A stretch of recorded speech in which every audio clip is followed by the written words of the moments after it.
Hello, and thank you for joining us today. I'm Keri-Lynn Wilson, and I'm proud to be back here at the COC conducting this presentation of Madama Butterfly. Of course, I wish we could all be experiencing this live here at the Opera House. But I'm thrilled that we're able to present this exclusive presentation of Puccini's incredible work. It's thanks to your support that we're able to go on with the show and showcase this incredible artistic ensemble. Puccini, for me, is one of the most expressive composers. He has this power in his music that is gripping from the start of the opera to the end. It's like an emotional tour de force that is so captivating for both musicians, for singers, for the artists, and for the audience. As a conductor, it's perhaps one of my favorite composers to conduct for opera, just because he's an exceptional storyteller. He has this capability of making every word come alive, how he marries the text with the sound. So his orchestral palette is so colorful that he uses all the forces of the orchestra. The orchestration is so imaginative. So it's exhilarating to conduct. That's all I can say. It's something that makes me come alive, actually, as an artist, as soon as I approach the podium. I feel that Madama Butterfly is one of his most intimate operas. And in that sense, he's focusing on one character, which is Madama Butterfly, of course. Our attention isn't drawn so much to the other characters. We really are transported by Cho-Cho-san and her feelings. She has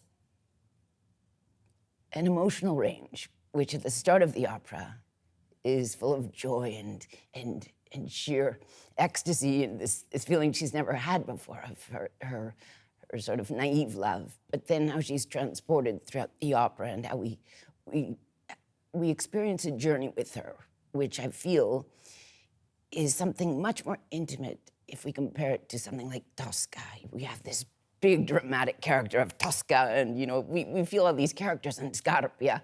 There's all these conflicting elements to his other operas. It's, of course, very disappointing that we can't present it theatrically, because Puccini didn't write an opera just for the music. He was a man of theater. He was a man who paid so much attention and so closely to every nuance on stage. Everything that is sung, everything that is sounding has a visual element that is part of it. So it's an integral part of opera to have the visual. This we don't have. But of course, Puccini's music is fantastic, and we have this opportunity to make music together. And in this challenging time, that is already a lot. And to come together with Puccini's music, there's so much emotion in Puccini's music. The range of emotion, from sadness to joy to tragedy to ecstasy to exuberance, it's all there. It's hard for me to pick or choose a moment in Madama Butterfly that I love the most, because it really is from the very first measure to the last note that is ecstasy to conduct. But if I were to give three really key places in the opera that I find it challenging not to get overly emotional about, it's because as conductors we have to always maintain a sense of control and keep things together and musically charged. But the emotional sort of experience that we're having has to be very much internalized. We can't show that.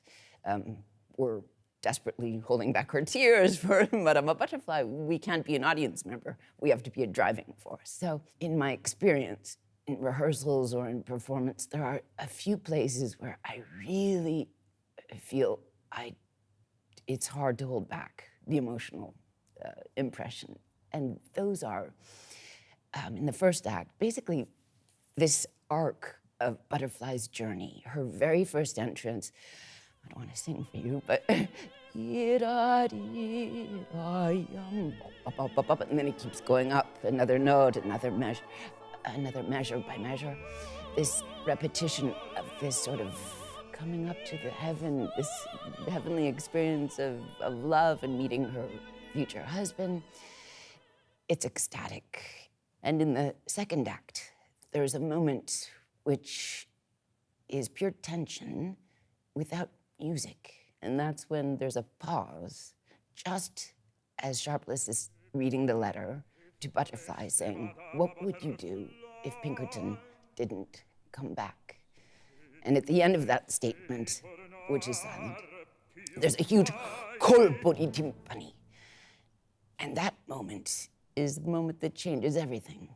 That's her, she's destined to death. And she decides in that moment, what would I do? I would decide to die rather than suffer. So that's very powerful. I think that's an exceptional Puccini moment.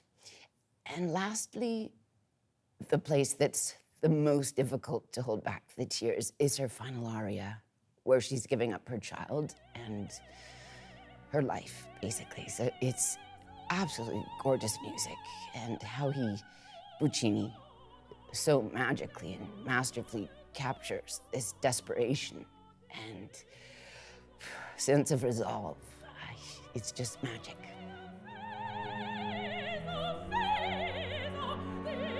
When I made my debut here, I think it was in 2017 with Tosca, I was so in love with the audiences because they were so involved and so passionate. I was really taken by the response that we had. Obviously, you love Puccini. Obviously, you love your wonderful theater, which is gorgeous, and the acoustic is great. So I was totally captivated by the audience in the hall. And of course, the souvenir of having worked with the great orchestra of the COC. It's one thing to have a debut and a first performance, and it's electric, and it's all the forces are playing their very best. And what I remember most about our run of performances of Tosca is the orchestra never lost concentration.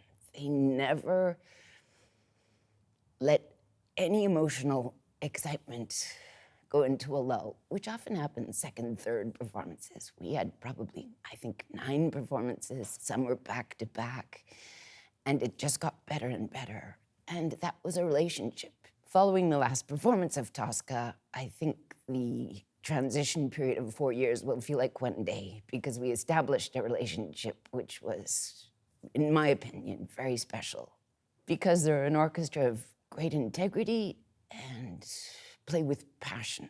That's what I love about opera orchestras, ones that really get deeply into the music and not consider it as they're playing in the pit and it's not so important. These are all virtuoso stars who enjoy, I think, playing for the great audiences of the COCs. So I'm so happy to be working again with them and continuing our relationship. And I certainly hope that in the future, we will have the opportunity again. And of course, with a live audience, you, the passionate audience members of the COC.